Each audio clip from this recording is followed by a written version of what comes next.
नमस्कार दोस्तों, स्वागत है आपका केटी वॉइस स्टोरीज चैनल में। हमारी आज की कहानी है पति का गुस्सा। अरे वो गंवार औरत कहाँ मर गई? सुनाई नहीं दे रहा, दिख नहीं रहा। कितनी देर से आवाज लगा रहा हूँ, जिंदा भी है या मर गई? संजीव जोर से अपनी पत्नी तनु को चिल्ला रहा था। तन्नू बर्तन साफ करते हुए साड़ी में हाथ साफ करते हुए आई और बोली, क्या चाहिए आपको? मेरा रुमाल कहाँ है? सोचा था पढ़ी लिखी पत्नी मिलेगी, घर संभाल लेगी, मेरी सेवा करेगी, पर तुम्हारी हरकतें गंवार जैसी है। और इन महारानी जी के तो नखरे भी पूरे नहीं होते। सुबह से सजना सवरना शुरू हो जाता है, ऐसा लगता है जैसे किसी कोठे पर बैठने जा रही हो। ऐसे संजीव बड़बड़ाता रहा। कुछ देर शांति रही, फिर चिल्लाने की आवाज आई, नाश्ता तैयार है या अभी होटल से मंगवाना पड़ेगा? तभी तन्नू गर्मा गर्म आलू का पराठा और दही ले आई। तभी ऐसा लगा कि संजीव ने कोई चीज दीवार पर दे मारी हो। शायद नाश्ते की प्लेट थी।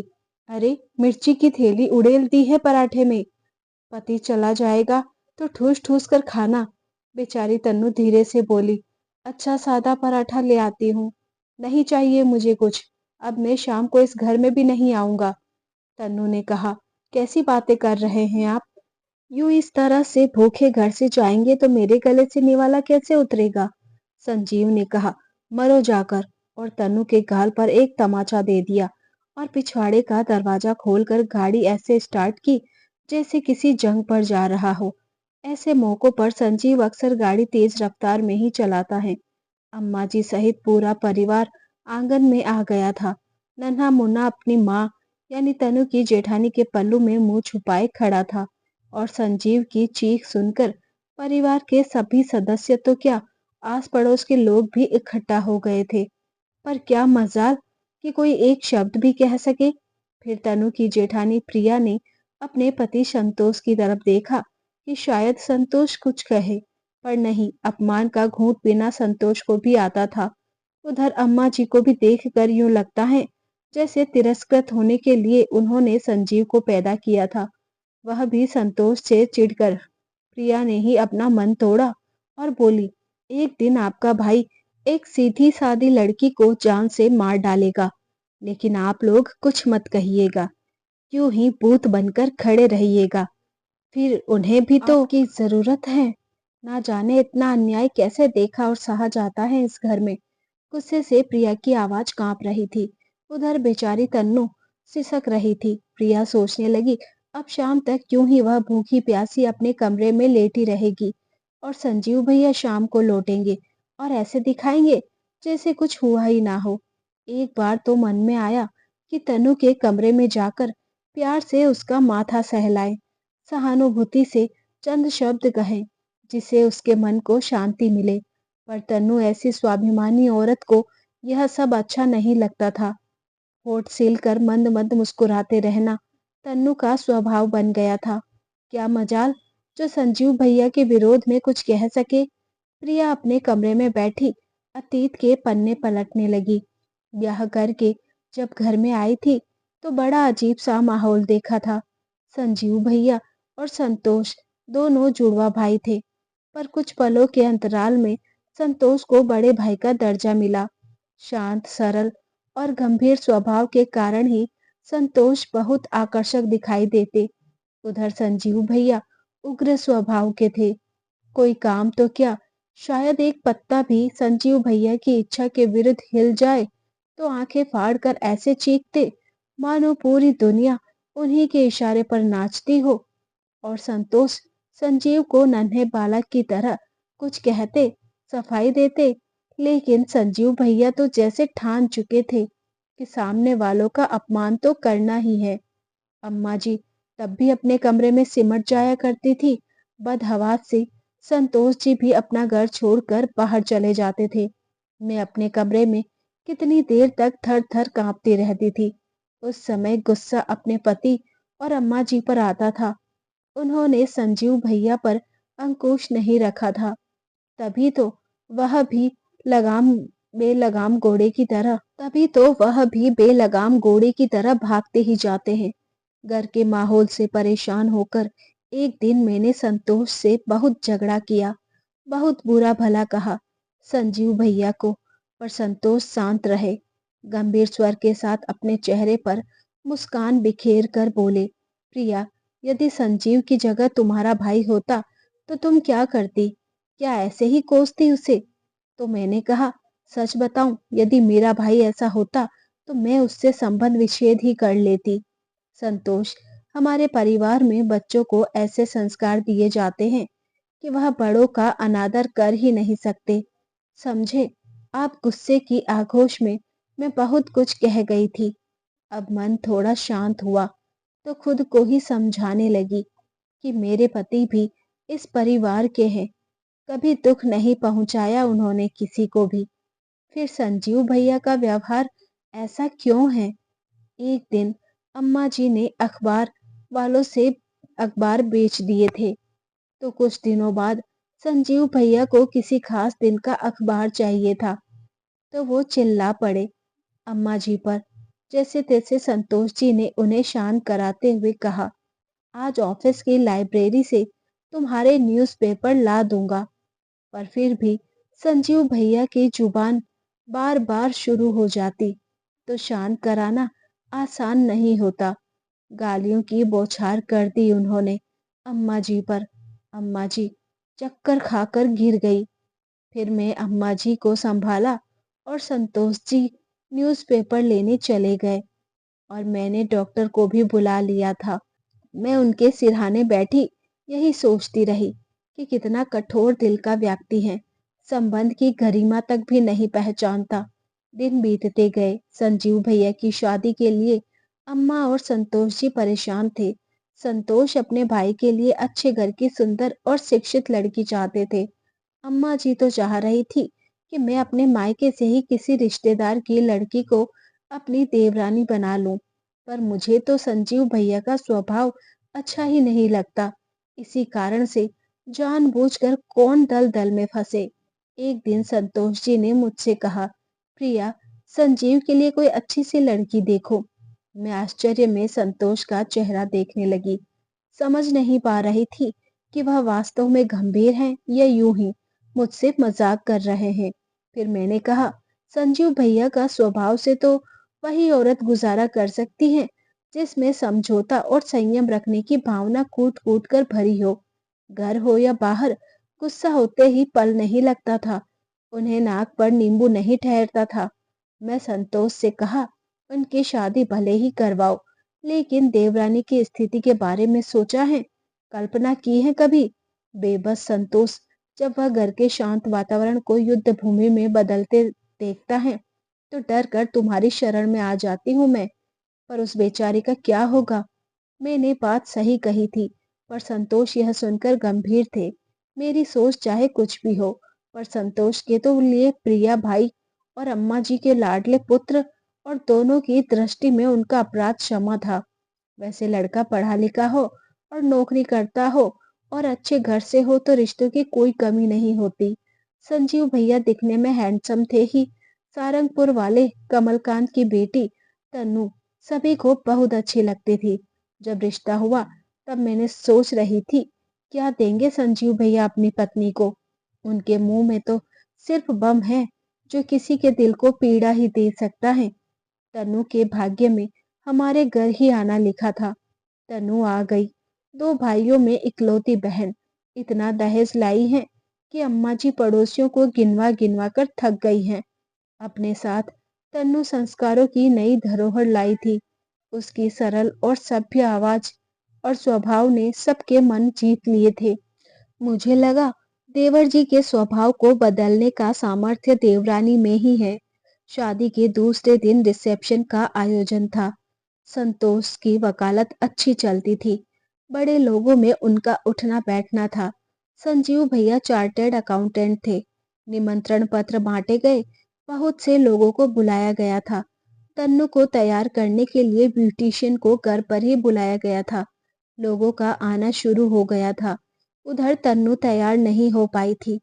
तभी संजीव भैया कमरे में आ गए। गुस्से में थे। सामने अम्मा जी मिल गई तो उन्हें ही दर्द पहुंचा दिया। तुम्हारी बहू महारानी को तैयार होने में कितने घंटे लगेंगे? मैं उनका स्वभाव अच्छी तरह जानती थी। तो मैंने बोला, ब्यूटिशियन अंदर हैं, बस 5 मिनट में आ जाएगी तन्नू। उन्हें इतना धीरज रखने को कहा था। उन्होंने न आव देखा न ताव, जोर से कमरे का दरवाजा खोलकर अंदर पहुंच गए। शिष्टाचार उन्हें छू तक नहीं गया था। ब्यूटिशियन को संबोधित कर गुस्से में बोले, अब जूड़ा मत बना, चोटी बना। गंवार समय का ध्यान ही नहीं है। वहां लोग आने लगे हैं। अपमान और डर के मारे तनु के आंसू टपक पड़े। वह पूरी तरह कांपने लगी थी। तब मैं भागकर संतोष को बुला लाई। संतोष भाई को शांत करते हुए बोले, संजीव बाहर चलो, तुम्हारे यहाँ खड़े रहने से और देर होगी। चलो, तनु आ जाएगी। मैं आपकी तरह नहीं जो अपनी पत्नी को सिर पर चढ़ाकर रखूं। मेरे मुंह से निकला हुआ शब्द पत्थर पर लकीर होता है, संजीव भैया ने कहा। संतोष उसे समझा बुझा कर ले गए। संतोष में न जाने कितना धीरज था और अपने भाई का हर कटु शब्द सुन लेते थे। मुझे तो संजीव भैया किसी मानसिक रोगी से कम नहीं लगते थे। जैसे तैसे तैयार होकर नई बहू स्टेज पर पहुंच गई। ऐसा लग रहा था जैसे मानो तन्नू ने उदासी की चादर ओढ़ रखी हो। मायका छोड़ ससुराल में पिया ने कैसा स्वागत किया था। उसकी हंसी खुशी के माहौल में सब काम अच्छे से निपट गए।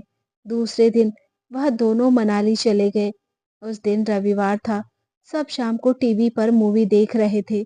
तभी दरवाजे की घंटी बजी। दरवाजे पर तन्नू और संजीव भैया थे। तन्नू हमारे बीच आकर बैठ गई। हंसती रही, बताती रही। संजीव भैया अपने कमरे में चले गए। मैं बार बार तन्नू की सूनी आंखों में कुछ ढूंढने का प्रयास कर रही थी। बात करते करते अक्सर तन्नू चुप हो जाती थी। कभी हंसी, कभी सहम जाती। न जाने किस परेशानी में थी और मुझे कुछ सुधारना अच्छा नहीं लग रहा था। दूसरे दिन से तन्नू ने कामकाज में हाथ बटाना शुरू कर दिया। मेरे हर काम में हाथ बटाती थी। अम्मा जी की सेवा करती। संजीव भैया के मुंह से कुछ निकलता तो अब तुरंत कर देती थी।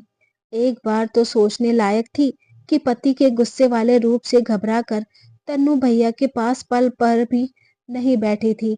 मेरे साथ बैठकर वह हंसती बोलती खुश रहती थी, लेकिन पति के पास जाने से विचलित सी हो जाती थी। कई बार जब तन्नू पति का व्यवहार देख उन्हें खींचकर सबके बीच में लाना चाहती, लेकिन संजीव भैया नए परिवेश में खुद को ढालने में असमर्थ ही रहते थे। सबके प्रति इतना अच्छा व्यवहार श्रेष्ठ पढ़ी लिखी लड़की संस्कार विहीन पुरुष के साथ कैसे रह सकती हैं? मैंने कई बार सोचती थी, क्या इस आदमी से उसे घृणा नहीं होती होगी? एक बार संतोष टूर पर गए थे। मैं अपने कमरे में कपड़े तह कर रही थी कि देवर जी की बड़बड़ाहट शुरू हो गई और कुछ ही देर में चिंगारी ने विस्फोट का रूप ले लिया था। उसके रजिस्टर पर मेरा बच्चा मुन्ना तिरछी रेखाएं खींच आया था। हर समय वह अपनी चाची के कमरे में ही बैठा रहता था। तन्नू को भी मुन्ना के बिना चैन नहीं था। बेवकूफ ने मेरा रजिस्टर खराब कर दिया। गधा कहीं का। अपने कमरे में रहता भी तो नहीं है, यही दिन भर पड़ा रहता है। संजीव भैया चीखे। तन्नू ने एक शब्द भी नहीं कहा था। गुस्से में शायद व्यक्ति विरोध की प्रतीक्षा करता है, तभी तो बातें चीखती हैं। आग बबूला होकर संजीव भैया पलंग पर पसर गए और अचानक पलंग से उठे तो उसे उसकी चप्पल नहीं मिली। पोछा लगाते समय कामवाली ने शायद पलंग के नीचे खिसका दी थी। कामवाली तो मिली नहीं तो उन्हें पीट डाला, मेरे मुन्ना को। तन्नू मुन्ना को बचाने लगी। संजीव तो तन्नू को भी पीटने पर टूट गए थे। भागकर अपने मुन्ना को ले आई मैं और पीछे से लाती जा रही थी और सोचती भी जा रही थी कि क्या मुन्ना ने इतनी बड़ी गलती की थी। मैंने भी किसी को कुछ नहीं कहा था। चुपचाप अपने कमरे में बैठी रही। पति को शांत कर कुछ समय बाद तन्नू मेरे कमरे में माफी मांगने आई। मैं बुरी तरह उत्तेजित हो चुकी थी। अपने आप को नियंत्रित करने का प्रयास किया, लेकिन असफल रही। मैं बोली, देखूंगी जब अपने बेटे के साथ ऐसा व्यवहार करेंगे तब। तन्नू दया का पात्र बनकर रह गई। बेचारी क्या करती, हमेशा की तरह उसे बैठने को भी नहीं कहा था। शाम को अपनी गलती पर पर्दा डालने के लिए संजीव भैया खिलौने लेकर आए थे। मुन्ना तो सामान्य हो गया था। बच्चा जो था अपमान की भाषा कहाँ पहचानता था, लेकिन मुझे गुस्सा बहुत आ रहा था। क्या खिलौना उसके सामने फेंक दूं? मुन्ना को उनकी गोदी से छीनकर अपमान की पुष्टि कर दूं। लेकिन संयम रखना संतोष ने खूब दिखाया था उसे। उस समय अपमान का घूंट पीकर रह गई थी। मैं उसके बाद तो जैसे रोज का नियम बन गया था। तन्नू इतना अपमान और आरोप सहती, उतना ही उसकी आवाज अधिकतम होती जाती। कितना कुछ सुनती रहती। जलील, गंवार और न जाने क्या-क्या। कितनी बार अपमान होते हुए देखा था। मैं सोचती थी कि सच में मेरी देवरानी पढ़ी लिखी होकर भी गंवार है। मुंह तक नहीं खोलती। बेचारी देवरानी मैं होती तो कब का छोड़कर जा चुकी होती। प्रतिकार की भाषा तन्नू जानती ही नहीं थी और पति का विरोध करने के लिए उसके संस्कार उसे अनुमति नहीं देते थे। शादी को 1 साल हो गया था। वह सूख कर कांटा हो गई थी। अब तो माँ बनने वाली थी। लगता है उसकी संतान अपनी माँ को यूं तिरस्कार होते हुए देखेगी, या वह खुद उसका अपमान करेगी, या उसी की तरह गुमसुम सी बैठी रहेगी। प्रिया अतीत में डूबी हुई थी। तभी तन्नू आई और बोली, भाभी, मेरा भाभी का फोन आया था। वह मुझसे मिलने आ रही है। प्रिया ने कहा, यह तो बहुत अच्छी बात है। पर तन्नू चिंतित होकर बोली, आप तो जानती हैं इनका स्वभाव। यह बात बाद में मुझे अपमानित करते हैं। भैया, भाभी को मैंने कुछ नहीं बताया आज तक। यदि उनके सामने भी कुछ कहते हुए उनका गला रूंध गया, दोषी कौन है तन्नू? अत्याचार करना जुर्म है तो सहना उससे बड़ा अपराध है। प्रिया ने उसे समझाया। प्रिया संवेदना नहीं जताना चाहती थी। सोई हुई तन्नू को जगाना चाह रही थी। प्रिया ने आगे कहा, पति को सब कुछ मान करके पैरों की जूती बनकर जीवन नहीं काटा जा सकता। तन्नू पति पत्नी का व्यवहार दोस्त जैसा हो, तभी वह सुख दुख के साथ ही बन सकते हैं। तन्नू अवाक प्रिया की ओर देखती रही। अगले दिन सुबह जल्दी उसके भैया भाभी आ गए। वह बहुत ही अच्छे से सबके लिए उपहार लाए थे। तभी तन्नू को दुलारते तो कभी संजीव को। बहुत देर तक तो पास में बैठकर उसका हालचाल पूछते रहे। तन्नू यही जताती रही कि मैं यहाँ पर बहुत खुश हूँ। एक दिन रुक कर फिर अम्मा जी से अनुमति लेकर तन्नू को अपने साथ ले गए। तन्नू को पहला बच्चा होने वाला था, इसलिए मैं तन्नू को अपने पास ही रखना चाहती थी। प्रश्नों का समय नजदीक आता जा रहा था। अब तन्नू के लिए चिंतित है। कभी कभी उसके भाई का फोन आ जाता था, संजीव, और सबसे यही कहते कि उन सब का वहां रहना बहुत जरूरी है।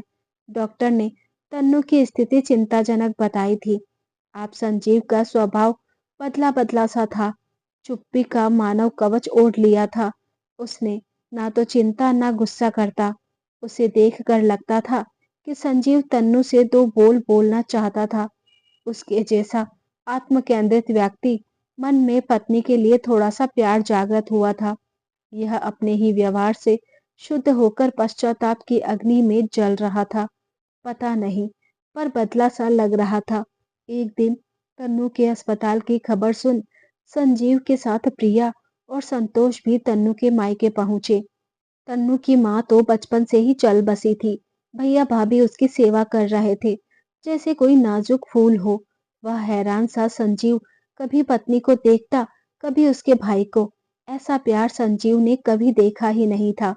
पिछले साल जब तन्नू को पेट दर्द हुआ था, तो दवा लाना तो दूर, अपने ऑफिस में जाकर बैठ गया था। जहाँ कभी तो तन्नू को फल काट कर खिलाते हैं, तो कभी दवा पिलाते हैं। 2 दिन तक प्रसव पीड़ा से छटपटाने के बाद तन्नू ने बेटी को जन्म दिया था। तन्नू के भैया भाभी उस बच्ची को हर समय संभालते रहते। इधर यह सब देख संजीव के स्वभाव में कुछ परिवर्तन आया था, पर उसके बाद भी तन्नू बुझी बुझी सी थी। कम बोलती थी और कभी कभी ही हंसती थी। उसके बाद संजीव और वह सब घर आ गए। कुछ दिन बाद तन्नू को वापस मायके से लाने की बात थी। तब अचानक तन्नू के निर्णय ने सबको चौंका दिया। वह बोली, मैं कुछ दिन भैया भाभी के पास रहकर कुछ कोर्स करना चाहती हूँ। यह सुन प्रिया को ऐसा लगा जैसे दंपति के क्लेश, सामाजिक प्रताड़ना के कारण तन्नू का मनोबल क्षुद्र हो उठा है। कहीं उसने संजीव भैया से अलग रहने का निर्णय तो नहीं ले लिया। स्पष्ट ही लग रहा था कि कोर्स तो एक बहाना है। वह हम सब से दूर रहना चाहती है। उधर संजीव बहुत परेशान थे। इधर तन्नू के भैया भाभी ने निश्चय किया कि पति पत्नी का यह निजी मामला है, आपसी बातचीत से ही सुलझ जाए तो ठीक है। एक दिन संजीव तन्नू से मिलने गया। प्रिया भी उसके साथ गई थी। तन्नू कमरे में बेटी के साथ बैठी थी। प्रिया बाहर बैठी हुई थी। उसे संजीव और तन्नू की बातें सुनाई दे रही थी। संजीव ने कहा, मुझे माफ कर दो। लेकिन तन्नू फिर भी चुप ही बैठी रही। संजीव ने फिर कहा, तन्नू का मान मैंने कभी जाना ही नहीं। हाँ, तुम्हारे परिवार में आकर पहली बार जाना कि प्यार सहानुभूति के बोल तन मन को कितनी राहत पहुंचाते हैं। उस समय करीब 6 वर्ष के रहे होंगे। हम दोनों भाई को पिताजी का साया सर से उठ गया था। उनकी मृत्यु से माँ विचित्र सी हो गई थी। माँ घर को पूरी तरह संभाल नहीं पा रही थी और ऐसे समय में रिश्तेदार कितनी मदद करते हैं तुम जान सकती हो। माँ का पूरा गुस्सा तब मुझ पर उतरता। मुझे लगता था कि वह मुझसे नफरत करती है। ऐसे कैसे हो सकता है? कोई माँ अपने बेटे से नफरत नहीं कर सकती। तन्नू ने कहा, माँ इसलिए ऐसा करती थी कि शायद पिताजी की मौत का जिम्मेदार मुझे मानती थी। उस समय मैं अपने दोस्तों के साथ पतंग उड़ा रहा था। पतंग तार में उलझ गई।